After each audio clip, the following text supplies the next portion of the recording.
જય ગુરુદેવ, જય જીનેન્દ્ર। મારું નામ અજય કુમાર સુંદરલાલ મૈયા, રહેવાસી ધારી હતું। હાલ અમે મુંબઈ છીએ। અમારા ગુરુદેવ શ્રી નમણમુનિ મહારાજ સાહેબ છે। તો આની કરતા ધારી ગ્રામ પંચાયત હતી એ અમને એમ લાગે સારી હતી, રોજ તો સાફ થતું। અત્યારે નગરપાલિકા થઈ છે પણ જ્યાં જોવે ત્યાં કચરા કચરા કચરા। આની પહેલા મેં ગ્રીલ બનાવી તો કાચું પાણી બહુ ઢોળાતું, એટલે અમે જૈન લોકો કાચા પાણીના વિરોધી હોય। તો ઘરે ઘરે જઈને હું કહેવાયો, હું પોતે કહેવા ગયો, મારામાં આ ન આવે છતાં મેં મારા રિક્વેસ્ટ કરી બધાને કે તમે ચાલુ જ્યારે પાણી આવે ત્યારે તમે સંડાસની અંદર આ નળી મૂકીને પાણી ઢોળો છો, આ તમને કેટલું પાપ લાગે છે।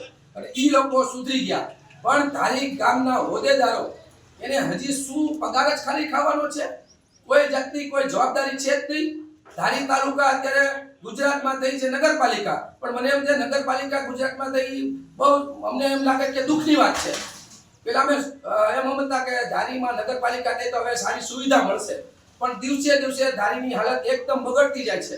તો આને માટેના જે કોઈ લોકો જવાબદાર હોય એને હું આ એક રીલ બનાવી અને જાગૃત કરું છું। પછી હું તો મુંબઈ બેઠા બેઠા બધું કરી શકું છું, સમજી જાજો। અમિત શાહ જો અમારા છે, હર્ષ સંઘવી અમારા છે, અમારા નાના ભાઈઓ છે, અમારું કામ કરે જ છે મુંબઈમાં। અને મુંબઈમાં અમે જો 90 માળના ટાવર બનાવતા હોય તો ત્યાં અમને તકલીફ પડતી જ હોય, પણ અમે પ્રેમથી 3 વાર સમજાવીએ ત્યાંના આજુબાજુના લોકોને, ત્યાંના હોદ્દેદારોને કે સાહેબ આ થોડું કરવાનું છે, અને 20 મિનિટે કામ થઈ જાય। અને અહીંયા જેને હું નગરપાલિકામાં આની પહેલા ગયો તો ત્યારે પિન્ટુભાઈ મકવાણાએ મને કીધું મારી પાસે ટાઈમ નથી। એટલે આ અમને જવાબ જો આવી રીતે આપતા હોય, આટલા અમે મોટા નથી, અમે તો નાના છીએ, ધારીમાં નાના રહેવાના છીએ। અમે ગુરુદેવના ભાઈ તરીકે રિક્વેસ્ટ કરવા ગયા કે પિન્ટુભાઈ જરાક આ તમે સાફ કરાવો।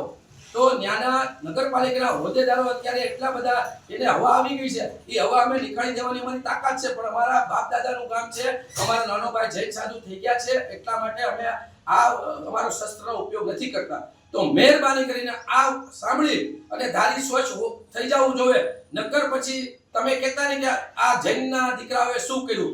જૈનનો દીકરો બધું કરી શકતો હતો, હાથથી પાતળી ઓલા પહેલા ધારીમાં અનાજ, કોઈ જાતનો કોઈ માણસને ચોપડા આ તે બધું અમે આપતા હતા। ધારીનો 35 વર્ષ પહેલાનો ઇતિહાસ જોઈ લો, પણ ધારીની કમનસીબ છે કે અહીંથી બધા જૈનો પોતાના ધંધાર્થે મુંબઈ, કલકત્તા, બેંગ્લોર, અમદાવાદ, સુરત વયા ગયા છે વ્યવહારિક કામ માટે। તો હવે જાગો, ધારી જાગો, તમારે કાંઈ પણ કામ હોય તો મારા 3 નંબર તમારી પાસે છે, ગમે ત્યારે મને ફોન કરવાની છૂટ છે। હું ડે નાઇટ મુંબઈમાં કામ કરું છું, મારી ઓફિસ બોરીવલી વેસ્ટમાં છે, ઇન્દ્ર પોસ્ટ ઓફિસમાં 177, અને ઈસ્ટમાં છે મહાકાળી માતાજીનું મંદિર, મહાલક્ષ્મી બિલ્ડિંગ, અને દુકાન નંબર 8 અને 9, ત્યાં તમને રહેવાની ખાવાની બધી સગવડ છે। તો એકવાર મુંબઈમાં આવો અને અમારું કામ જોવો કે મુંબઈમાં જો અમે કામ કરતા હોય અમે ધારીમાં કરી શકીએ, પણ અમને એક નડે છે કે અમારી જન્મભૂમિ છે, જન્મભૂમિમાં અમે કાંઈક ન કરી શકીએ। BAPS સ્વામિનારાયણ મંદિરવાળા આટલી મોટી સ્કૂલ ધારીને આપે છે, તો એનો ઉપયોગ કરો, તમે મંદિરે દર્શન કરવા જાઓ। આવડું મોટું મંદિર બની ગયું છે આપણું। તો હવે વધારે હું કાંઈ કહેતો નથી, નગરપાલિકાવાળા સત્તાધીશો જાગી જાજો, હવે અમે મુંબઈ બેઠા બેઠા કરશું। જય ગુરુદેવ।